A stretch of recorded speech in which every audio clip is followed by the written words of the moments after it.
सामईन कराम, आप सुन रही हैं एक दिलचस्प कहानी जिसका नाम है कलंदर ज़ात। ये इस सिलसिले की किस्त नंबर 70 है। मुझे उम्मीद है आपको मेरी ये काविश पसंद आएगी। आपने अगर अभी तक मेरा चैनल कहानी घर सब्सक्राइब नहीं किया तो अभी मेरे चैनल को सब्सक्राइब करके बेल नोटिफिकेशन ऑन कर लीजिए ताकि आने वाली हर नई कहानी की इत्तला बर वक्त आप तक पहुंच सके। दिन के 10 बज चुके थे। जसपाल सिंह, अनुजीत और बलबीर सिंह पंच तीनों ही ऊगी पिंड की पुलिस चौकी जा पहुंचे। थाने में इंस्पेक्टर मौजूद था। उनकी आमद के बारे में जैसे ही उसे पता चला, वो अपने ऑफिस से बाहर निकल आया। उन्हें अपने साथ लेकर अपने ऑफिस में बिठाया। देखें जी, हम तो हुक्म के पाबंद हैं। ऊपर से हुक्म हुआ कि आपको गिरफ्तार कर लें। हम गिरफ्तार करने चल पड़े। अब हुक्म यह है कि आपकी बात मानी जाए। सो आप हुक्म करें, हम तो मुलाजिम हैं। उसने मलामत से कहा, जैसे कोई बात ही ना हुई हो।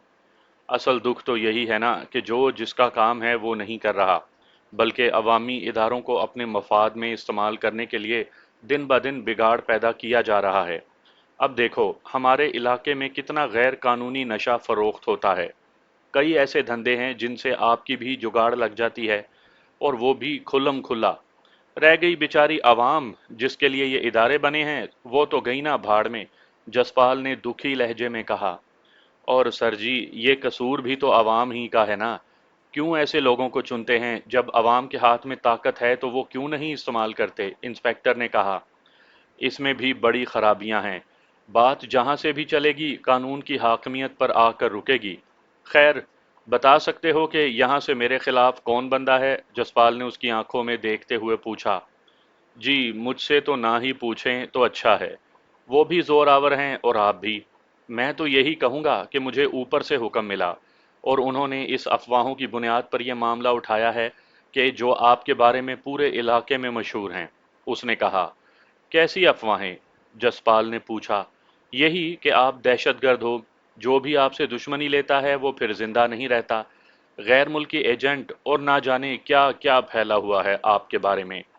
उसने बेखौफ अंदाज में कहा तो बलबीर सिंह पंच बोला।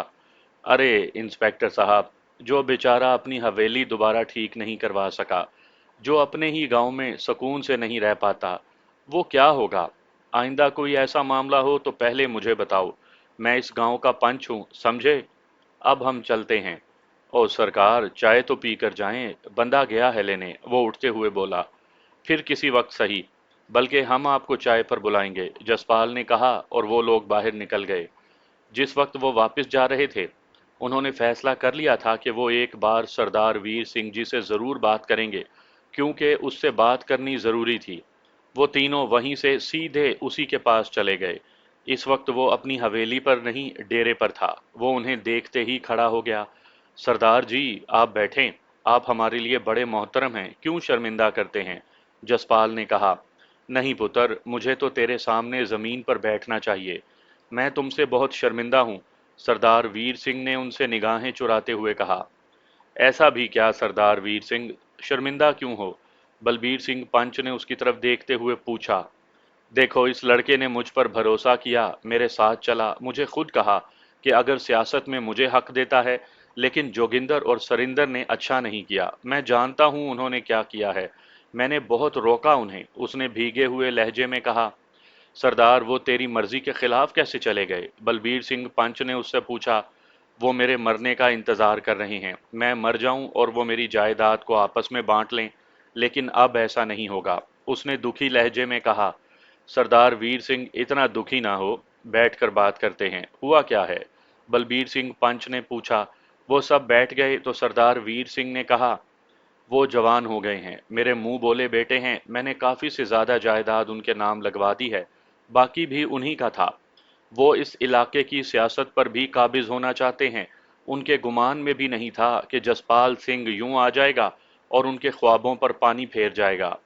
शायद उन्होंने ये सोचा होगा कि अनुजीत सिंह की वो बात नहीं बन सकेगी जो वो बनाना चाह रहे हैं।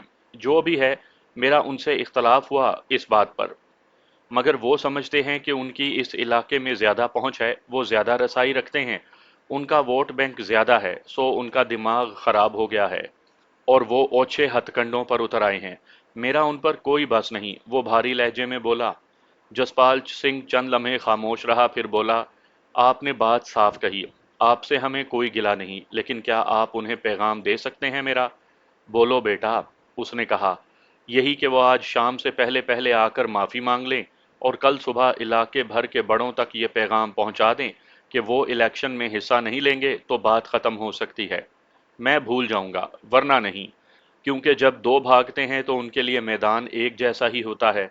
जसपाल ने संजीदगी से कहा और उठ गया।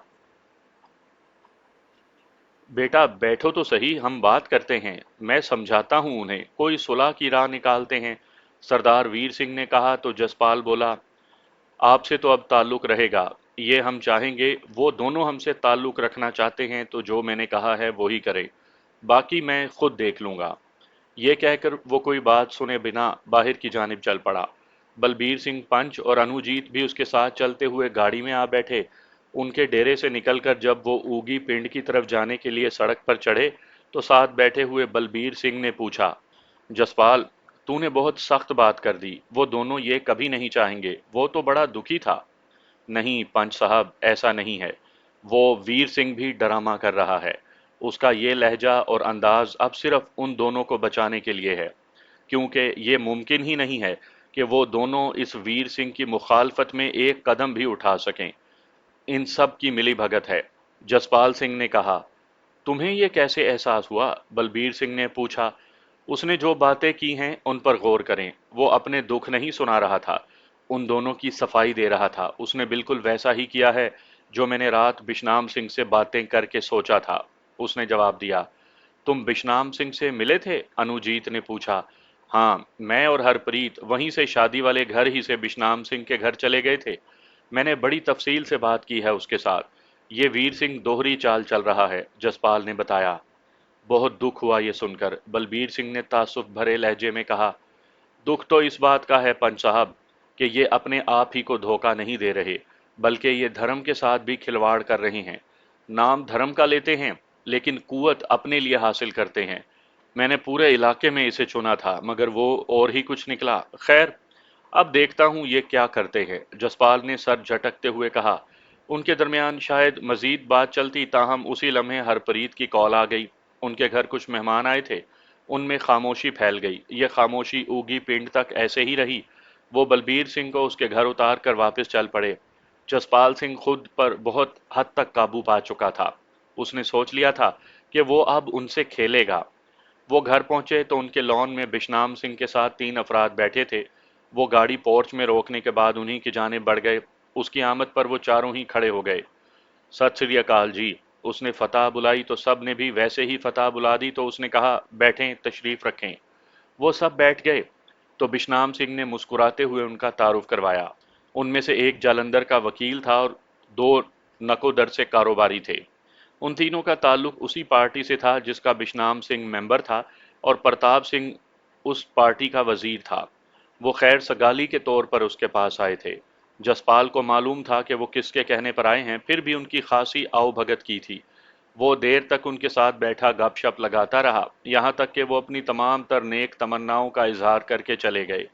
उन्होंने उस पर खासा जोर दिया था कि वो एक बार चंडीगढ़ जरूर जाए। उसने बिशनाम सिंह से तय कर लिया था कि आजकल में वो जरूर जाएगा। जसपाल अपने कमरे में चला गया। वो फ्रेश हुआ और एक कुर्सी पर आ बैठा और इन ताज़ा हालात पर सोचने लगा। कुछ देर सोचने के बाद उसके होंठों पर मुस्कुराहट फैल गई। ऐसे में हरप्रीत कमरे में आ गई। उसने गौर से जसपाल को देखा और बोली, ये क्या, अभी तो तुम अच्छे भले थे। इस पर जसपाल ने उसे देखा और मुस्कुराते हुए बोला, तुम्हें सोच रहा था, और जाहिर है तुम ऐसी शय हो जो बंदे को पागल कर दे। रात की तो तुम मेरे हवासों पर छाई हुई हो। अच्छा, रात से हवासों पर छाई हुई हूँ, पहले कहाँ पर छाई हुई थी? उसने शौकी से पूछा और दूसरी कुर्सी पर बैठ गई। पहले सिर्फ दिमाग पर, उसने हंसते हुए कहा। मतलब मैं तुम्हारे दिल में नहीं हूँ, वो हसरत आमेज लहजे में बोली। तो फिजा में एकदम से सोगवारी हो गई। चंद लम्हे खामोशी रही और फिर वो उठकर चली गई। जसपाल उसे हैरत से देखने लगा कि ये तो अच्छी भली थी, इसे क्या हुआ? फिर यही सोचकर बैठा रहा कि ये भी इसकी कोई अदा ही होगी, खुद ही मान जाएगी। इस शाम घर में मेला लगा हुआ था। कराची से सभी आ गए थे। बानीता कौर उनके दरमियान बैठी बातें कर रही थी। मुझे लग रहा था कि जैसे वो किसी ड्रामे की किसी एक्ट्रेस से बात कर रहे हैं। जाहिर है उन्होंने उसे स्क्रीन पर ही देखा था, वो भी मध्यम मध्यम। आज वो उनके दरमियान थी। मैंने यही बात कही तो सलमान हंसते हुए बोला, ये तुमने ठीक कहा। बानीता को अगर चेहरे से देखो तो ये इंडियन अदाकार तब्बो लगती है। इसके बाद अगर गर्दन से नीचे आओ तो बेवाच वाली। उसने कहना चाहा तो बानीता खुशगवार अंदाज में बोली, खबरदार आगे कुछ बोले तो। इस पर सभी हंस दिए। काश हमारे साथ आज अरविंद सिंह, रोनीत कौर और गुरलीन कौर होती तो मजा आ जाता, फहीम ने कहा। वो कनाडा में हैं, आने में वक्त लगेगा। अब इन्हीं से गुजारा करो, गीत ने हंसते हुए कहा। इसी दौरान वलीद की कॉल्स आने लगीं। मैंने उसे काट कर सबको मुतवज्जा करते हुए कहा, हमारा एक नया दोस्त है वलीद अहमद। उसने आप सबके लिए डिनर का एहतमाम किया है अपने घर में। क्या सब लोग चलने के लिए तैयार हो? जमाल भाई, वो तो उसका छोटा सा घर है, वहाँ कोई ऐसा नहीं है कि इतने लोगों का बंदोबस्त करेगा। खाना तो बाहर से ही आएगा ना, क्यों ना किसी होटल ही में। महविश ने शरारत से कहा। बाकी बात अधूरी छोड़ दी। नहीं, हम मॉडल टाउन के एक घर में जा रहे हैं, मैंने बताया। ये महविश इसीलिए मोटी है कि इसे खाने का बड़ा चस्का है, बहुत खाती है, जोया ने उसकी तरफ देख कर कहा। लेकिन तुमसे ज्यादा फिट हूं छिपकली, कभी दौड़ लगाना मेरे साथ। ये बंदोबस्त भी मैंने कर दिया है, चलो वहां तुम लोगों के लिए सरप्राइज है, मैंने कहा और बाहर निकल गया। मैंने वलीद के नंबर मिलाए, वो आने ही के बारे में पूछ रहा था। 1 घंटे के बाद हम वहां थे। वो 4 कनाल का एक बड़ा सा बंगला था। पोर्च के पास मैं दरवाजे पर वलीद के साथ कर्नल साहब भी खड़े थे। उनसे मिलकर हम ड्राइंग रूम में आ गए। यहाँ क्या सरप्राइज है? महविश ने पूछा। बेटा, ये है गीत का प्रोडक्शन हाउस। नीचे बेसमेंट में आप बैठेंगे और अपना काम करेंगे। यहाँ आपका ऑफिस होगा। गीत अपने स्टाफ के साथ लोगों से मुलाकात करेगी और ऊपर सबकी रिहाइश होगी, और ये सिक्योरिटी के हिसाब से भी महफूज है। और बाहर लॉन जहां मैंने जोया के साथ दौड़ लगाया करनी है, महविश ने कहा तो सभी हंस दिए। ये बाद में भी हो सकता है, लेकिन आज बानीता कौर हमारे साथ है, तो उसके एजाज में एक छोटी सी पार्टी मेरी तरफ से, आओ। कर्नल ने कहा और चल पड़ा। तभी बानीता कौर ने मुझे कांधे से पकड़ा और फिर गुलूगीर आवाज में बोली, यार, तुम सब कैसे हो एक परिवार की तरह? कितना प्यार है, कितनी मोहब्बत है, दिल करता है यहीं रह जाऊं। तो रह जाओ, रोका किसने है, मैंने कहा। तो वो एकदम से अपनी आई पर आ गई। उसने आंख मारते हुए कहा, तो वादा करो तो मैं यहीं रुक जाती हूँ। बाहर हमारा इंतजार हो रहा है, मैंने कहा और कदम बढ़ा दिए। तो वो बुड़बुड़ाते हुए बोली, डरपोक। बड़े सारे लॉन में यूं एहतमाम था जैसे किसी की तकरीब हो। कैंडल लाइट डिनर जैसा माहौल था। हंसी मजाक में डिनर किया गया। फिर वापस ड्राइंग रूम में आकर बहुत सारी बातें तय होने लगीं। वहीं से सुबह उन्होंने बानीता को सैर करवाने निकलना था। सो मैं उनके पास से निकला और फार्म हाउस की तरफ चल दिया। रात का दूसरा पहर खत्म होने को था जब मैं वहां पहुंचा। वहां की खादमा ने मुझे मेरे लिए मखसूस कमरे में पहुंचा दिया। कुछ लेंगे आप? उसने पूछा। नहीं, लेकिन अम्मा, मैंने कहा। वो तो अब सो गई होंगी और सोनी बीबी भी उन्हीं के साथ हैं, खादमा ने कहा। नहीं, मैं अभी नहीं सोई, तुम जाओ। दरवाजे में सोनी खड़ी थी। उसने हल्के सब्ज रंग का शलवार सूट पहना था और स्याह हिजाब में उसका चेहरा दमक रहा था। खादमा खामोशी से चली गई। मैं यूं खड़ा हो गया जैसे उसके ट्रांस में आ गया हूं। आओ, मैंने होले से कहा। अम्मा तुम्हारी मुंतजिर हैं और जाग रही हैं, उनके पास चलो, मैं आती हूँ। सोनी ने कहा तो मैं बाहर की जानिब चल पड़ा। वो मुझे कमरे के सामने छोड़कर चली गई। मैं अंदर दाखिल हुआ तो अम्मा बेड की पुश्त से टेक लगाए बैठी थी। मैंने जाते ही उनके पांव चूमे और फिर उनके साथ यूं लिपट गया जैसे कोई सहमा हुआ बच्चा अपनी माँ से लिपटता है। वो मुझे होले होले थपकाने लगी। अम्मा, तुम जाग रही थी? मैंने पूछा। मुझे पता था कि तुम जरूर आओगे, उन्होंने इंतहाई शफकत से कहा। मैं तो कल भी नहीं जाना, मैंने कहना चाहा तो वो बोली, बेटा, तुम जिस राह पर हो और जिस मुकाम पर हो, तुम्हारा कभी कभी मिल लेना ही बहुत है। ये कहकर उन्होंने बात बदली। अभी तानी का फोन आया था, वो लोग पहुंच चुके हैं। आराम करके मार्केट से अपने लिए शॉपिंग भी कर आए हैं। सारा बहुत खुश थी और शुएब भी। और मुराद तो बहुत ही खुश है, उसे माँ और बाप मिल गए हैं। इतने में सोहनी चाय लेकर आ गई। उसने ट्रे बेड पर ही रखा और बेड पर ही आलती पालती मारते हुए बोली, लेकिन एक बात है, तानी यहाँ से जाना नहीं चाहती थी, वो बहुत बदल चुकी थी। क्यों, क्या हुआ? मैंने पूछा। उसे यहाँ घर और एक खानदान मिला था, वहां जाकर वो फिर से अकेली हो गई है। میں جانتی ہوں کہ سیکیورٹی کے علاوہ تم لوگوں نے اس سے بڑے کام لینے ہیں، اس لیے وہ بھی نہیں بول سکی۔ سونی نے کہا، یہ تو ہے، خیر اسے چھوڑو، اپنی باتیں کرو، میں نے کہا، کیونکہ اس کی باتوں کا جواب میرے پاس نہیں تھا۔ ہم چائے پیتے رہے اور یوں ہی نور نگر کی باتیں کرتے رہے۔ میں انہیں یقین دلاتا رہا کہ بہت جلد وہ واپس نور نگر چلے جائیں گے۔ چائے پینے کے بعد سونی نے کہا، اب اماں کو سونے دو۔ دوسرے الفاظ میں اس نے یہی کہا کہ آؤ میں نے تم سے باتیں کرنی ہیں۔ میں اٹھ کر اپنے کمرے کی جانب بڑھ گیا۔ اس رات سونی سے بہت باتیں ہوئیں۔ مجھے لگا وہ اپنی ذات کے حصار سے نکل آئی ہے۔ اس نے پوری تفصیل سے سارے حالات کے بارے میں باتیں کی۔ نور نگر میں اس نے لوگوں کے لیے کیا کچھ کیا، وہ کیا کرنا چاہتی ہے، اس کے خواب کیا ہیں، یہ سب اس نے بتایا۔ میں سنتا رہا اور وہ کہتی رہی۔ وہ جو بات مجھے پوچھتی میں اسے بتا دیتا، یہاں تک کہ تیسرا پہر بھی رات کا ختم ہوا تو وہ اٹھ گئی۔ میں مزید 2 دن تک فارم ہاؤس پر رہا۔ اس دوران باہر بھی رابطہ رہا۔ وہ سبھی بانیتا کور کے ساتھ سیر سپاٹے کے لیے نکل گئے تھے۔ وہ خوش تھے۔ ولید اپنے آبائی شہر چلا گیا تھا۔ اس کا خیال تھا کہ اس کے ذہن میں جو کچھ ہے وہ کاغذ پر اتارے گا، تبھی سارے اس پر بات کر سکیں گے۔ تیسرے دن کی شام میں سونی کے گھر چلا گیا۔ اس شام میں اس گھر میں تنہا تھا۔ بہت عرصے کے بعد مجھے تنہائی ملی تھی، اور اس تنہائی میں مجھے لگا کہ یہ تنہائی کتنی بڑی نعمت ہے۔ اپنے آپ سے ملنے اور اپنے بارے میں سوچنے سے کیا کچھ سامنے آتا ہے۔ عقل اور دل کے درمیان بیٹھ کر ان کی بحث میں کیا کچھ آتا ہے، یہ ایک الگ دنیا ہے۔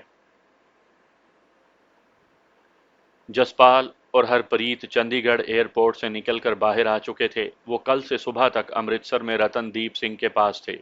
اس نے انہیں بڑا مان دیا تھا، خاص طور پر ہرپریت کو اس نے بہت عزت دی۔ گزشتہ رات وہ پارٹی کے چند عہدے داروں سے بھی ملے۔ انہوں نے اپنے بھرپور تعاون کی یقین دہانی کروائی۔ پرتاپ سنگھ ان کا منتظر تھا۔ اس نے گاڑی بھیج دی تھی جو انہیں لے کر اس کے گھر کی جانب روانہ ہو گئی۔ وہ ڈرائنگ روم میں بیٹھا تھا، انہیں دیکھ کر کھڑا ہو گیا اور بڑے تپاک سے ملا۔ پھر صوفوں پر آمنے سامنے بیٹھتے ہوئے پرتاپ سنگھ نے کہا، آپ کے بارے میں سن سن کر بڑا ہی اشتیاق ہو گیا تھا کہ آپ سے ملا جائے۔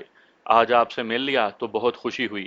جی اگر وہ دونوں ہمیں دھوکہ نہ دیتے تو شاید ہم اب تک آپ سے مل ہی نہ پاتے، جسپال نے کہا۔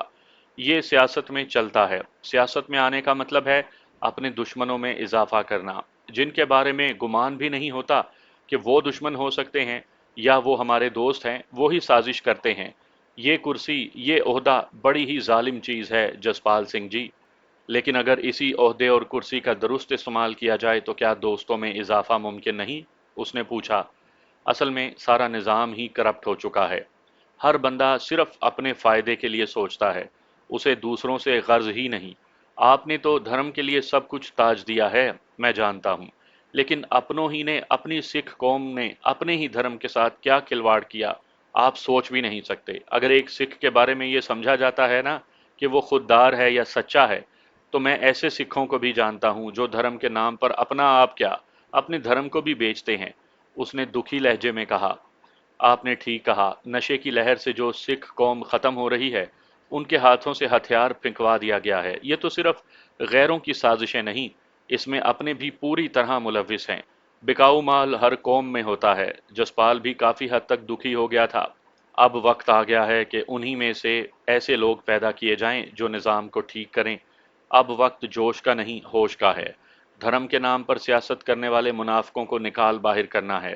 اس لیے آپ کی سیاست میں آمد ایک اچھا شگون ہے، پرتاپ سنگھ نے کہا۔ مجھے امید ہے کہ میرا بھائی انوجیت سنگھ سیاست میں ایک اچھا اضافہ ہوگا، جسپال نے اسے یقین دہانی کروائی۔ کچھ دیر تک باتیں کرنے کے بعد انہیں اس گیسٹ ہاؤس میں بھیج دیا گیا جہاں اس کے وی آئی پی مہمان ٹھہرتے تھے۔ گیسٹ ہاؤس ہی میں پرتکلف ڈنر پر پارٹی کے 2 عہدیدار بھی تھے۔ کھانے کے دوران بہت ساری باتیں ہوتی رہیں۔ وہ ان کے علاقوں کے بارے میں دریافت کرتے رہے۔ علاقے میں کون لوگ زیادہ اہم ہیں، ان کے بارے میں اسے اچھی طرح بریف کیا گیا۔ رات گئے تک انہوں نے ایک بھرپور میٹنگ کے بعد یہ اطمینان دلا دیا کہ الیکشن میں ٹکٹ انہیں ہی ملے گا اگر وہ علاقے میں اپنا اثر و رسوخ بنانے میں کامیاب ہو جاتے ہیں تو۔ جسپال سمجھ گیا تھا کہ اسے کیا کرنا ہے۔ انہوں نے اسی رات واپس آنا تھا۔ پرتاپ سنگھ نے انہیں چند دن رکنے کو کہا، لیکن جسپال نے یہ اندیا دیا کہ وہ اب دوبارہ آئے گا تو پورے پروٹوکول کے ساتھ ہی چندی گڑھ میں داخل ہوگا۔ اسی رات کے آخری پہر وہ واپس امرتسر کے لیے روانہ ہو گئے۔ दोपहर ढल चुकी थी जिस वक्त जसपाल और हरप्रीत वापस ऊगी पिंड पहुंचे। अनुजीत को उनकी चंडीगढ़ यात्रा के बारे में साथ साथ मालूम होता चला गया। इस वक्त वो नकोदर में थे। जैसे ही उसका फोन आया कि मैं आ रहा हूं, इस दौरान अगर कोई बात करने के लिए आ जाए तो उसे टाल दिया जाए। उस वक्त वो ड्राइंग रूम में कुलजीत कौर के साथ बैठे थे और ज्योति उनके सामने चाय रख गई थी। हरप्रीत ने सोफे पर आलती पालती मारी और चाय का मग हाथ में लेकर पूछा, ये बात उसने क्यों कही? ये तो वो आकर ही बता सकता है। जसपाल ने कहा, नहीं, वो ठीक कह रहा है, तुम दोनों बता कर तो नहीं गए थे, लेकिन यहाँ लोगों को तुम्हारे चंडीगढ़ जाने के बारे में मालूम हो गया था, कुलजीत कौर ने कहा। तो फिर? हरप्रीत ने समझने वाले अंदाज में अपनी माँ की जानिब देखते हुए पूछा। मतलब जिन लोगों को दिलचस्पी थी उन्होंने पूरी खबर रखी कि वहां चंडीगढ़ में क्या हुआ।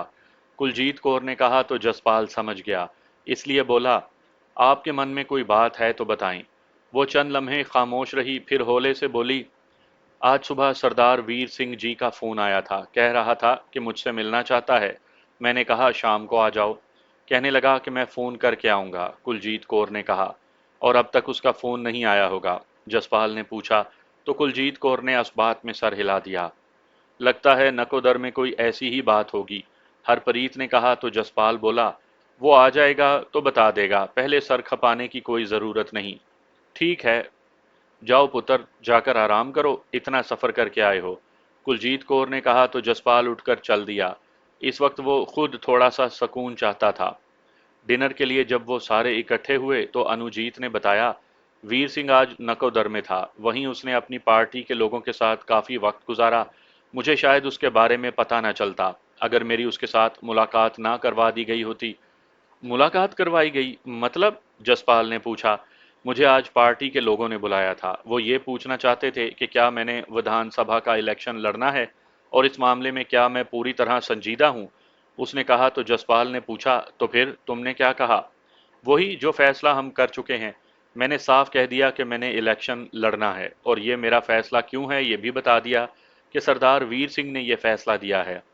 फिर पार्टी के लोगों के साथ हम बैठे और सरदार ने ये बात मानी, और जो बकौल उनके गलत फहमी हुई वो भी मान ली। उसने तफसील से बताया तो जसपाल बोला, मतलब तुम बात खत्म कर आए हो ना? जाहिर है, फिर बात खत्म ही तो करनी थी, अनुजीत ने कहा। क्या तुम्हारा दिल मानता है कि वो अब खामोश रहेंगे, हमारी हिमायत या मुखालफत में कुछ भी नहीं करेंगे? उसने सवाल किया। लगता तो नहीं।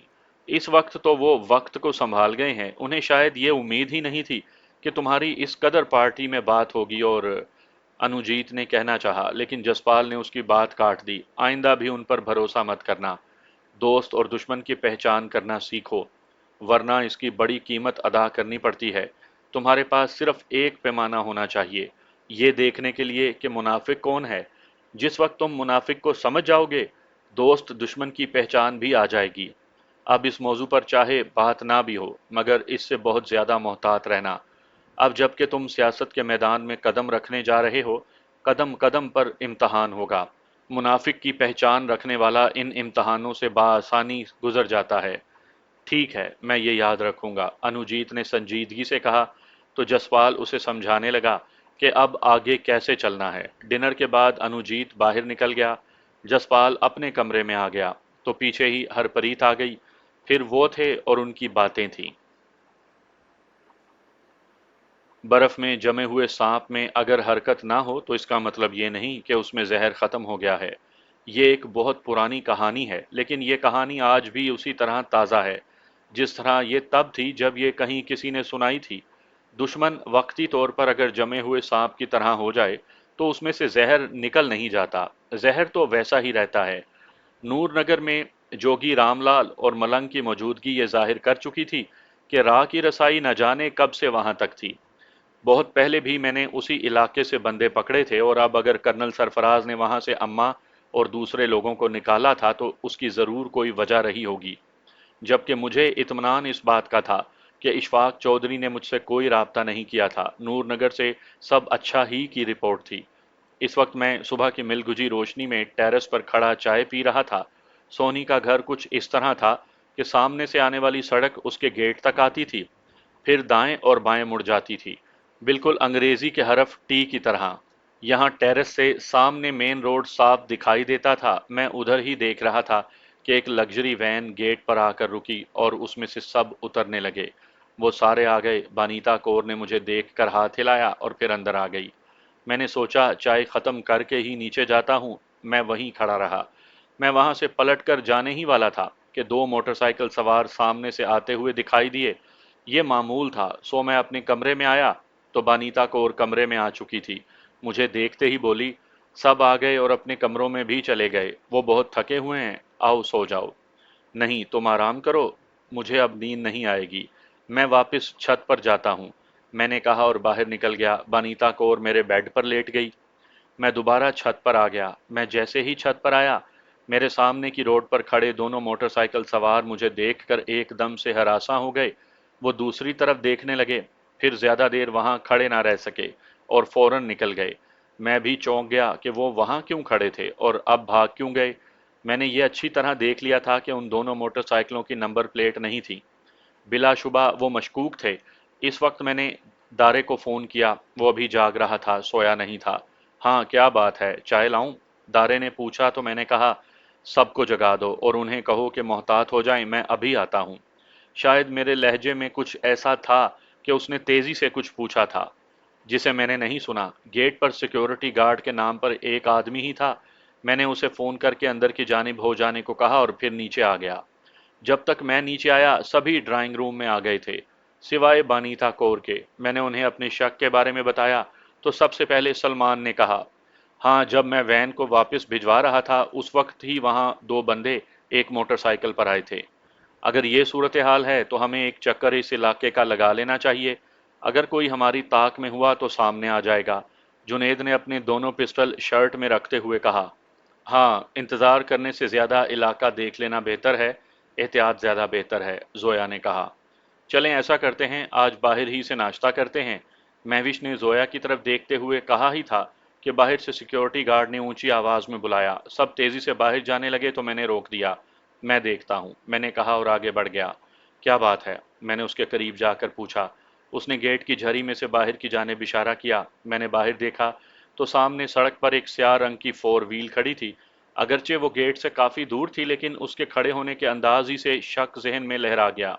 मैं उसे देख ही रहा था कि ऐसे में एक और फोर व्हील उसके पीछे आन खड़ी हुई। मेरे दिमाग में खतरे का अलार्म बज गया। मैं पलटना ही चाहता था कि उसी लम्हे एक फोर व्हील गेट के पास आन रुकी। उसमें से दो आदमी निकले। उनके हाथों में गनें थीं। वो जिस वक्त गनें सीधी करके गेट की जानिब मुड़े, उस वक्त तक मैं अपना पिस्टल निकाल चुका था। जैसे ही उन्होंने गेट को हाथ लगाया, उसी वक्त वो यूं पीछे पलट कर गिरे जैसे उन्हें करंट लग गया हो। इसके साथ ही फोर व्हील की छतों पर गोलियां बरसने लगीं। मैंने पीछे मुड़कर देखा, छत पर बानीता कौर खड़ी थी। उसके दोनों हाथों में पिस्टल थे। मैं ओट में हो गया और झरी में से बाहर देखा। सामने फोर व्हील तेजी से आगे बढ़ी थी। मैंने उसके टायरों का निशाना लिया तो उसके टायर एक धमाके से फट गए। अचानक ही उस फोर व्हील की छत खुली और उसमें से एक बंदा बाहर निकला। उसके हाथ में रॉकेट लॉन्चर था। वो बहुत खतरनाक था। उससे निकला हुआ फायर बम की तरह था। इससे पहले कि वो सीधा होकर फायर करता, मैंने उसके सर का निशाना लिया। मैं फायर नहीं कर सका था, लेकिन उससे पहले ही वो लुढ़क गया। मैंने देखा जुनैद और अकबर न जाने कब छतों को फलांगते हुए उनके सर पर जा पहुंचे थे। ये उन्होंने ही फायर किए थे कि वो छत में से गन सीधी ही ना कर सका। मैंने गार्ड को अचानक गेट खोलने का इशारा किया। जोया और सलमान अंदर वाले कमरे में थे। गेट खुलते ही गेट के साथ खड़ी फोर व्हील सामने आ जाती, लेकिन जैसे ही गेट खुला, उस वक्त तक वो बैक गियर में वापस मुड़ चुकी थी। मैंने रिस्क लिया और उसका निशाना लेकर फायर कर दिया। सामने के दोनों टायर धमाके से फटे थे, मगर वो रुके नहीं, यूं ही मुड़ते गए। उस वक्त सामने एक ही फोर व्हील खड़ी थी जो उसके पीछे आई थी। वो ना जाने कब वापस पलट गई थी। फायरिंग से पूरा इलाका गूंज उठा था। सामने खड़ी फोर व्हील पर जुनैद और अकबर ने इतनी गोलियां चलाई थीं कि उसमें आग भड़क उठी।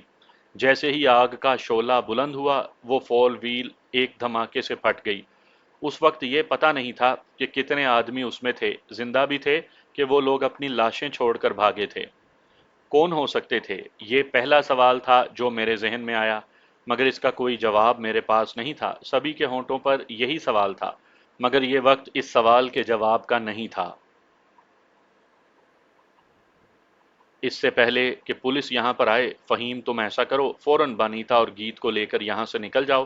سلمان تم بھی ان کے ساتھ جاؤ۔ جانا کہاں ہوگا؟ سلمان نے پوچھا۔ وہیں ماڈل ٹاؤن، فوراً۔ میرے کہنے پر وہ پورچ میں کھڑی گاڑی کی جانب بڑھے اور اگلے چند منٹوں میں وہ وہاں سے چلے گئے۔ جنید اور اکبر ابھی تک نہیں لوٹے تھے، وہ سامنے کی چھت پر دکھائی دے رہے تھے۔ میرے پیچھے مہوش، زویا، علی نواز کھڑے تھے۔ ابھی پولیس آتی ہوگی، ان کے بہت سارے سوالات ہوں گے، لہٰذا جو بھی کہنا ہے میں نے ہی کہنا ہے۔ تم لوگ یہاں سے چلے جاؤ، سلمان سے رابطہ رکھنا، میں نے کہا اور دوسری گاڑی کی طرف اشارہ کیا۔ وہ تینوں بھی وہاں سے نکل گئے۔ تب میں طارق نذیر کو فون کرنے لگا۔ سر مجھے اطلاع مل گئی ہے اور میں اپنے آفس سے نکل پڑا ہوں۔ میرا متعلقہ تھانے سے رابطہ ہو گیا ہے، وہ بولا۔ پولیس والے بہت سوال کریں گے اور میں نے کہنا چاہا تو اس نے میری بات کاٹ کر کہا، وہ کوئی سوال نہیں کریں گے، میں سب دیکھ لوں گا، بس میرے آنے تک وہاں رہیں۔ اوکے، میں نے کہا اور فون بند کر دیا۔ لوگوں کا ہجوم اکٹھا ہونا شروع ہو گیا تھا۔ میں واپس پلٹ کر اندر آ گیا۔ مجھے اب طارق نذیر کا انتظار تھا۔ باہر پولیس کی بہت ساری نفری آ چکی تھی۔ ڈی ایس پی رینک کے آفیسر نے گیٹ پر کھڑے سیکیورٹی گارڈ سے سوال جواب شروع کیے ہی تھے کہ طارق نذیر پہنچ گیا۔ اس نے پولیس آفیسر سے بات کی اور اس کے ساتھ ہی اندر آ گیا۔ جس طرح طارق نذیر میرے ساتھ تپاک سے ملا، پولیس آفیسر بھی ویسے ہی ملتے ہوئے بولے، ہم نے پورے علاقے کو گھیر لیا ہے، لیکن اس سے کوئی فرق نہیں پڑے گا، وہ لوگ تو اپنا کام کر کے جا چکے ہیں۔ اگر ان کا کوئی بندہ ہوا بھی تو انہی تماشائیوں میں ہوگا جسے ہم نہیں پکڑ سکتے، میں نے کہا۔ آپ کو کسی پر شک ہے یا کوئی پہلے سے دھمکی؟ پولیس آفیسر نے پوچھا۔ بظاہر کوئی دھمکی نہیں تھی، اور شک، اس بارے میں ابھی کچھ نہیں کہہ سکتا، میں نے جواب دیا۔ سر آپ ابھی یہاں سب دیکھیں، پھر میں آپ سے تفصیل کے ساتھ بات کروں گا، طارق نذیر نے پولیس آفیسر سے کہا۔ وہ تو ٹھیک ہے، لیکن میڈیا کو کیا کہا جائے؟ وہ تو اپنی تھیوری بنا کر اس کے شواہد بھی جاری کر چکا ہوگا۔ پولیس آفیسر بالکل درست کہہ رہا تھا، اسے بھی تو کوئی ایسی بات چاہیے تھی جو وہ میڈیا سے کہہ سکتا۔ آپ اسے ڈکیتی بتا دیں، میرا بھی یہی بیان ہے کہ کچھ نامعلوم افراد ڈکیتی کے لیے آئے تھے، میرے سیکیورٹی گارڈز نے انہیں مار بھگایا۔ اب یہ آپ کی ذمہ داری ہے، پولیس آفیسر نے طارق نذیر سے کہا تو اس نے اسبات میں سر ہلا دیا۔ دونوں ہی سمجھ رہے تھے کہ انہوں نے کیا کرنا ہے۔ پولیس آفیسر کے جانے کے بعد طارق نذیر نے بتایا، سر جی، فیضان بٹ سے بہت ساری باتیں معلوم ہوئی ہیں، اس کا پورا ایک گروہ یہاں کام کرتا ہے، ان کی طرف سے کافی دھمکیاں بھی آ رہی ہیں۔ اس گھر کے بارے میں کب، کسے اور کیا معلوم تھا میں کچھ نہیں کہہ سکتا، لیکن بہت جلد یہ پتہ چل جائے گا۔ اوکے، اب سنبھالو، یہاں سب کچھ ظاہر ہے، میڈیا یہاں کے رہائشیوں کے بارے میں کوئی بات بھی کرے گا، اس لیے میں نکلتا ہوں، میں نے کہا تو اس نے کہا، سر یہی بات میں آپ سے کہنے والا تھا، میں سب دیکھ لیتا ہوں، آپ کے لیے سیف ہاؤس وہ ہے میرے پاس، میں نے کہا اور جنید کو اشارہ کیا۔ وہ اکبر کے ساتھ گاڑی میں جا بیٹھا اور ہم وہاں سے نکل کر ماڈل ٹاؤن کی جانب چل پڑے۔ مین روڈ پر آتے ہی اکبر نے پوچھا، سر یہ کس کا کام ہے، کچھ پتا چلا؟ نہیں ابھی نہیں، لیکن بہت جلد پتہ چل جائے گا، میں نے سوچتے ہوئے کہا تو ہمارے درمیان خاموشی چھا گئی۔ مجھے یقین تھا کہ وہ بھی یہی سوچ رہے تھے، وہ بھی میری طرح جلد از جلد ان تک پہنچ جانا چاہتے ہوں گے جہاں تک میرا خیال تھا۔ یہ فیضان بٹ کے لوگوں کا کام نہیں تھا۔ یہاں پر میں یہ بھی سوچ رہا تھا کہ ممکن ہے کرنل صاحب نے اپنے لوگوں کی حفاظت کے لیے جو منصوبہ بنایا ہے مجھے اسے بدلنا پڑے۔ میرا ذہن تیزی سے سوچ رہا تھا، یہ محض فیضان بٹ کے لوگ نہیں ہو سکتے تھے، ان کے پیچھے لازماً کوئی دوسری قوت ہے، وہ کوئی بھی ہوں، آخر انہوں نے یہاں کی ریکی کی ہوگی، انہوں نے ہمارے آنے جانے کا پورا شیڈول دیکھا ہوگا اور پھر اسی وقت حملہ کیا جب یہ سارے لوگ یہاں آ چکے تھے۔ اور اگر وہ لوگ یہاں پورے پلان کے ساتھ حملہ کر سکتے ہیں تو ماڈل ٹاؤن والا گھر بھی ان کی نگاہ میں لازماً ہوگا، وہ قطعاً محفوظ نہیں ہو سکتا تھا۔ ابھی یہ سوچنے کا وقت نہیں تھا کہ یہ سب کس نے کیا، ابھی تو اپنے لوگوں کی حفاظت کیسے کروں مجھے یہ سوچنا تھا۔ انہیں ابھی ماڈل ٹاؤن نہیں جانا چاہیے، یہ خیال آتے ہی میں نے فوراً سلمان کو فون کیا۔ کہاں ہو تم لوگ؟ ہمیں بھوک لگی تھی، میں تو انہیں ایک ریستوران میں لے آیا ہوں، کچھ کھا پی لیں تو پھر چلے جاتے ہیں، اس نے خوشگوار انداز میں جواب دیا تو میرے حواسوں میں جو انجانا بوجھ تھا وہ ایک دم سے ختم ہو گیا۔ میں نے ایک طویل سانس لی اور کہا، بہت اچھا کیا، باقی کہاں ہیں؟ تیرے پاس ہی ہیں نا؟ بالکل میرے پاس ہیں اور ڈٹ کر کھا رہے ہیں۔ کیا آپ نے بھی وہی سوچا جو ہم سب کا خیال تھا کہ ابھی فوراً ماڈل ٹاؤن نہیں جانا چاہیے؟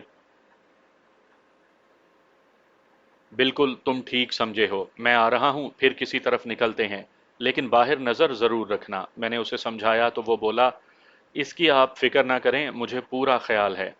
उसकी तरफ से इत्मीनान करने के बाद मैंने फ़ोन बंद किया और जुनैद ने पूछा, कौन सी जगह है आपकी नज़र में?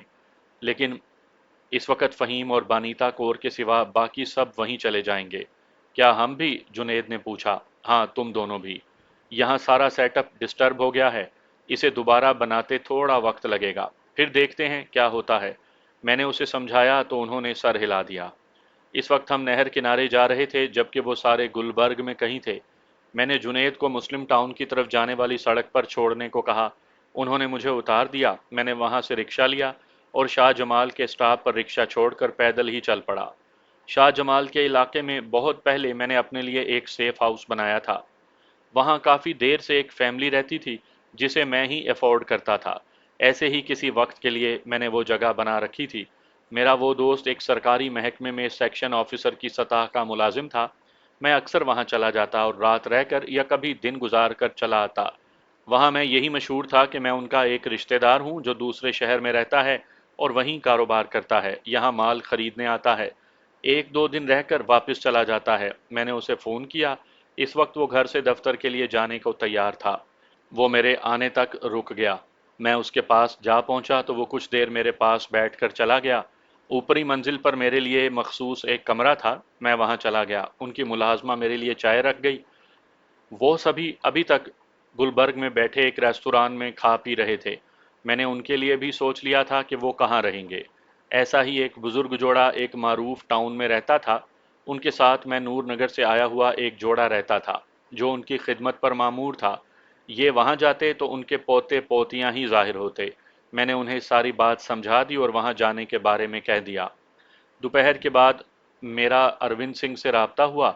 उसने दस्तरस में मौजूद तमाम कंप्यूटर खंगाल मारे, अपनी तरफ से बहुत सर खपाया, लेकिन उसे कोई ऐसा इशारा भी ना मिला जिससे हमें यह मालूम होता कि ये किसका काम है। यहाँ तक कि शाम हो गई। इस दौरान मैंने हर तरफ राब्ता किया। कर्नल सरफराज की भी समझ में नहीं आ रहा था कि ये सब हुआ कैसे। बाकी हर तरफ से सब अच्छा की खबर आई थी। नूर नगर में भी सुकून था। इशफाक चौधरी को हम पर होने वाले हमले की खबर हो चुकी थी। वो वहां मुतहर्रिक हो गया था कि कहीं यहां से तो कुछ नहीं हुआ। सूरज ढल गया लेकिन कुछ पता ना चला। मुझे यूं लग रहा था जैसे ये राज अचानक ही खुलने वाला है। मैंने सब कुछ जहन से झटका और नीचे आ गया। मैं थोड़ी देर अपने दोस्त के पास बैठा और वहां से निकल पड़ा। शाह जमाल का इलाका वहां एक बुजुर्ग की वजह से मशहूर था। वहीं एक ऊंची सी जगह पर उनका मज़ार है। उसके साथ ही एक बड़ी सारी मस्जिद थी। मैं खुद को पुरसकून करने के लिए उस तरफ बढ़ गया। फातिहा खानी के बाद जब मैं वापसी के लिए पलट रहा था कि मेरी निगाह एक सफ़ेद पोश पर पड़ी। सर पर सफ़ेद उमामा, सफ़ेद लिबास, रेश मुबारक सफ़ेद, यहाँ तक कि उनकी भवें भी सफ़ेद हो चुकी थी। भारी भरकम वजूद और सुर्ख सफ़ेद चेहरा। वो मेरी जानिब बड़ी पुरशौक निगाहों से देख रहे थे। मेरा दिल किया कि उनके पास जाकर बैठूं। मैंने जूं ही उनकी जानिब कदम बढ़ाए, उनके होंठों पर मुस्कुराहट ज्यादा हो गई। वो सफ़ेद कपड़ा बिछाए मस्जिद से हटकर कब्रों के पास बैठे थे। मैं उनके पास चला गया। मैंने सलाम किया तो सलाम का जवाब देकर बड़े प्यार से लेकिन धीमे लहजे में बोले, बैठो, चलो आज तुमसे भी मुलाकात हो गई। उनका इतना ही कहना था कि मैं समझ गया कि उनसे मुलाकात कोई इत्तफाक नहीं, मंजर कुछ और है और पसे मंजर कोई और बना रहा है। तब मैंने बड़ी आजिज़ी से कहा, जी, ये मेरी भी खुशनसीबी होगी कि मैंने आपका दीदार किया। ये तो बंदे की खुशनसीबी उसी वक्त हो जाती है जब वो रब ताला के हजूर आ जाता है। बाकी सारी रुकावटें तो आर्जी हैं, इस आर्जी दुनिया की तरह, क्योंकि ये दुनिया है ना। उन्होंने मुस्कुराते हुए कहा, जी आपने बिल्कुल दुरुस्त फरमाया। मैं चाहूँगा कि आप मुझे कोई नसीहत करें। मैंने कहा तो वो बोले, अरे भाई, मैं जानता हूँ कि तुम क्या हो और तुम किस मंजिल के राही हो। तुम्हें कहाँ से मिल गया, हम तो बस पैगाम देने वाले हैं, अगर चाहो तो ले लो। जी, मैं हमतन गोश हूँ, मैंने इंतहाई दिलचस्पी से कहा। तो वो दाएं जानिब कब्र पर जलते हुए दिए की तरफ इशारा करके बोले, ये चिराग देखा है जो रोशन है, क्या तुम इसकी माहियत को जानते हो, समझते हो? फिर उन्होंने जो बातें करनी शुरू की, वो बहुत लंबी और तवील बातें हैं जिनसे आपको कोई सरोकार नहीं।